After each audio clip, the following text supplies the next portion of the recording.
Hello everybody, thanks for stopping by the channel. My name's Chuck, and today we're going to have a video regarding my 20-inch Powermatic metal cutting bandsaw, variable speed. It's a three-phase machine, and I'm changing out the hardened blade guides to bearings. So let's go on with the video. Thanks again for stopping by, and as always, hey, support the channel, hit the subscribe button. I really appreciate it.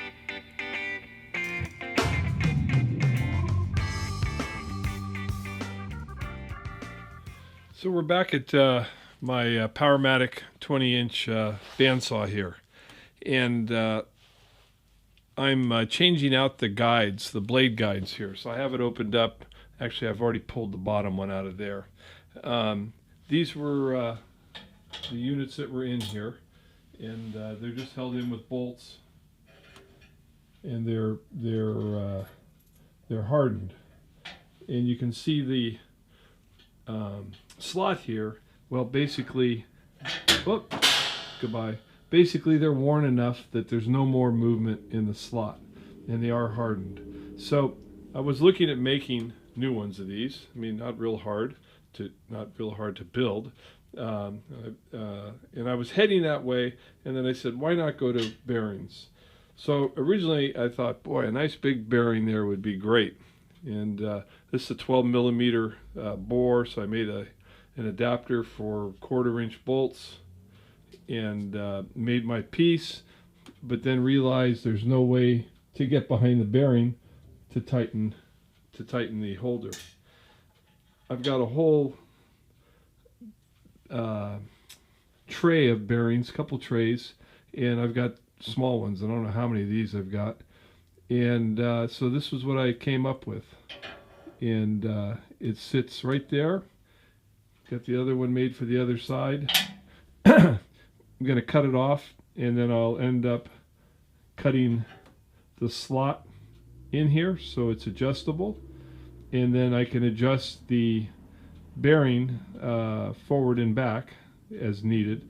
Right now I worked it out that it's just sitting right behind the kerf of the tooth where it should be. I've already tested it, putting on cant twists to hold them in place, and I think it's going to be a real winner.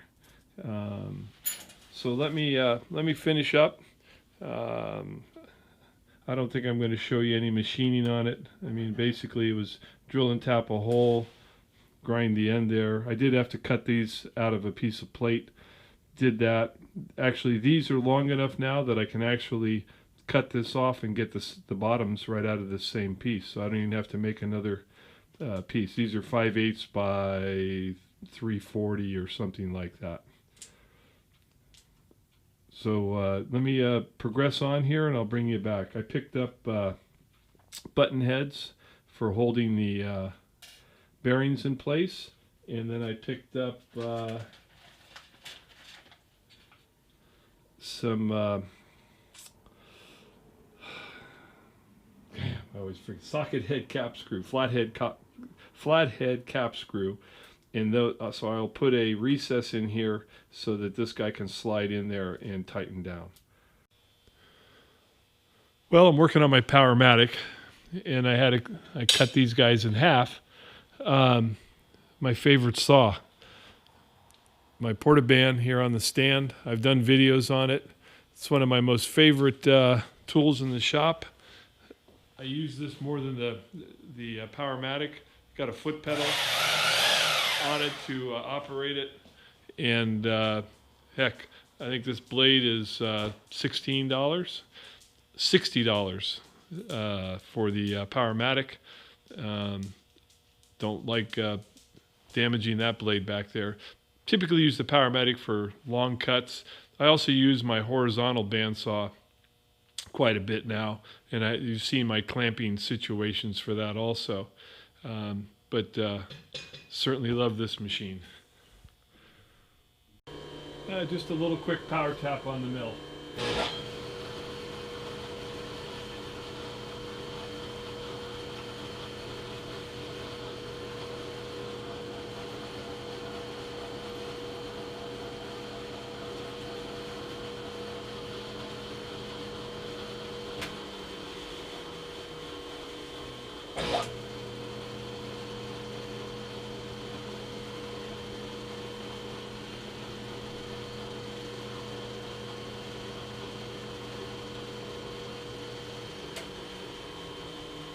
So next will be set up for the slot.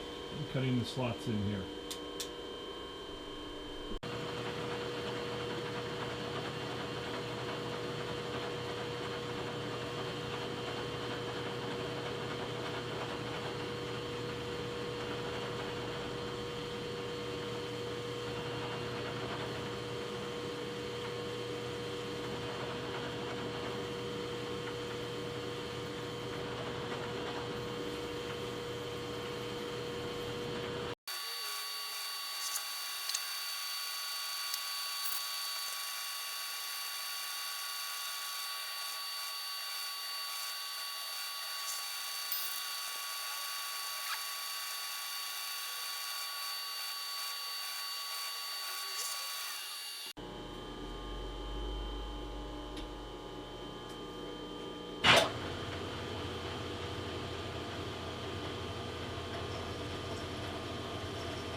So I was doing that with a roughing end mill from Niagara, 4 flute.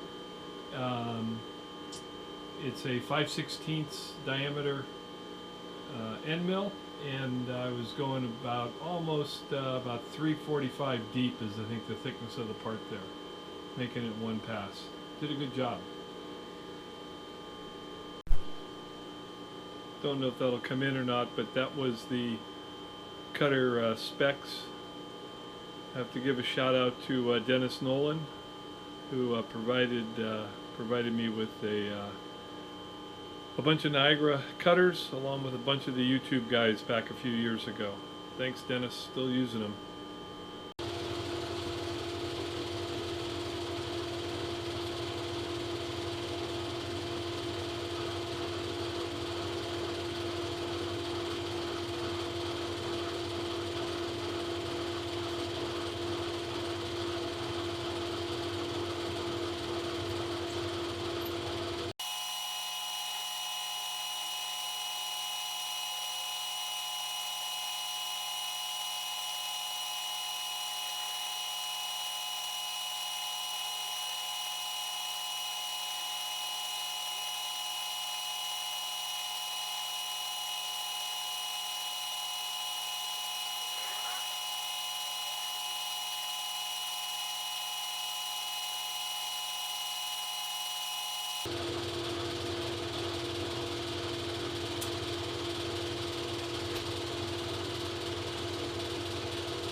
Well, here's the finished part.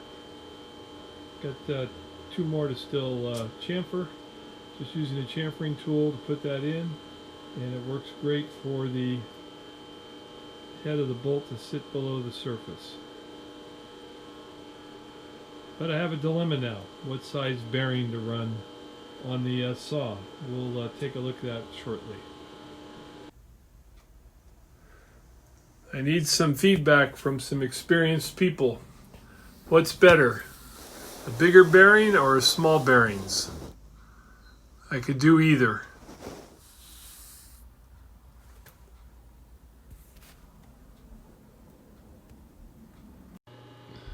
Well, I think we have success. There's the upper bearings in there. Turn the saw on. I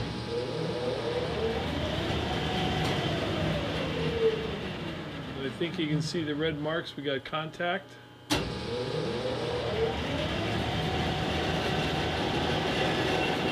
I've been running a heat gun on it.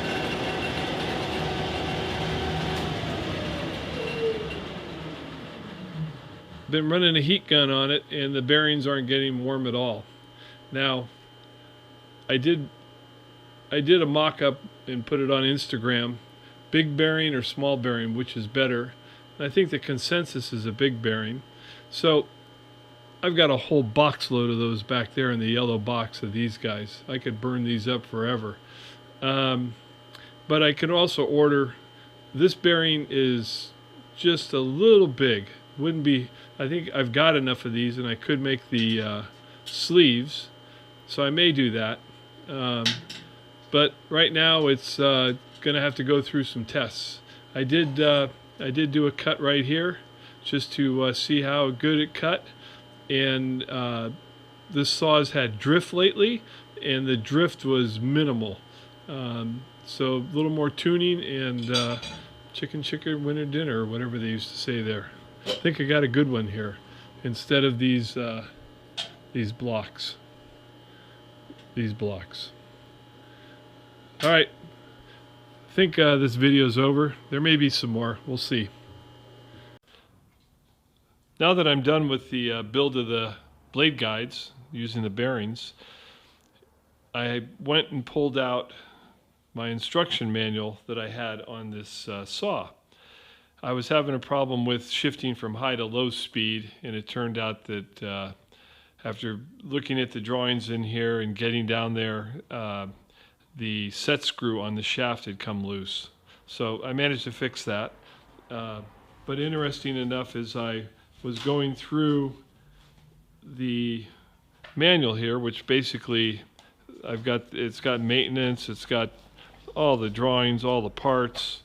I've got a service bulletin. I've got another one that's the same information, and it shows you all the different accessories. And it does say that bearing guides are available, and there it is right there. So it says you can change from standard number 50 guides in 5 minutes, which basically these are the guides that I have, the hardened ones. They also have these, they're called angle insert guides. I've seen a lot of saws with those. Or you could do the high-speed ball bearings. I've seen this a long time ago, so maybe that's how I knew what I wanted to build, although I didn't do it before starting this job on this. So anyway, a lot of good information there, and it actually gives you the bearings that should be run is in there, and they're a Fafner Timken, $13 a piece, and they're 30 millimeter, 9 millimeter wide. Well, there's a 30 millimeter bearing, 9 millimeter wide. Of course, it doesn't have the 1/4 inch hole. I could make the clearance for it. This was the first big bearing that I was running. It's a little bigger than 30. It's a 32, if I remember right. Yeah, 32, which would work. And then these are the little guys that I'm running right now. I'm running 2 of those together. And heck, they're working, and I've got lots of those. So I don't know that I'm going to go spend the $13, $14 for bearings. I could go ahead and start running these guys. I'm set up in the lathe, so I'll probably cut the remaining 3 bushings. And like I said, it's just going to be playing with the unit and seeing what works best. Interesting enough, as I dug through my paperwork, I came across this, and this may be helpful to some guys out there. Carter Products sells a conversion on the 20-inch Powermatic bandsaws, and they give you the information on how to modify the existing hardware on it. And there's the picture of it right there. I don't know if I'm in frame or not, I can't see, but hey, $199. I think I got that beat with, I bought a package of these bearings in a box, probably 200 bearings for $5 at a garage sale. So anyway, but these are available, and I imagine it's a very nice product. So that ends this. I hope you guys enjoyed the little bit of machining that was in there. Hopefully it's useful for anybody that needs to change out their hardened guides. And hey, let's finish this video up with a little bit of a seagull run. Another one. Thanks for stopping by the channel. Well, another seagull run. My good friend Flea Market Dave sent me a listing on Craigslist within about 10 minutes of the house. 50-year hoarder, and they had a sale there. And this is the items I picked up. I paid, not to brag or anything, I hope you take that. Like sharing, people like to know what's out there and what you can find. I paid $75 for all this. The guy told me that the auction company had already taken out 5 truckloads of things, and the house was packed, the garage was packed, the backyard was packed, every bedroom was packed. You name it, it was there. It was quite amazing. If there was one knack toolbox, there was 20 of them, and every one of them had stuff in it. On and on. Pretty crazy. But anyway, this is what I picked through and picked up. And I've been looking for a rawhide hammer, so I was really happy with that. Picked up a couple of nice crescents. I was actually wanted something smaller, but I think I paid $5. I think I paid $5 for the Williams. Paid $5 for the bearing splitter. I think I paid $40 for all of the reamers. The pen set back there retails for $100. I paid $10 for it. And I've been wanting a, this is handy to have, I don't have one, a 3/8 36-inch extension. And I paid, I think, $1 for this guy. It was funny when I go to buy it, the guy goes, "You see what's on there? Did you see the name?" And I was thinking like, oh hell, he realized it's a Starrett product. But that's the name of the fellow that passed on. My God, did he have a collection of stuff. Anyway, thought I'd share that with you. I gotta quit going. I said it before, and I gotta stop.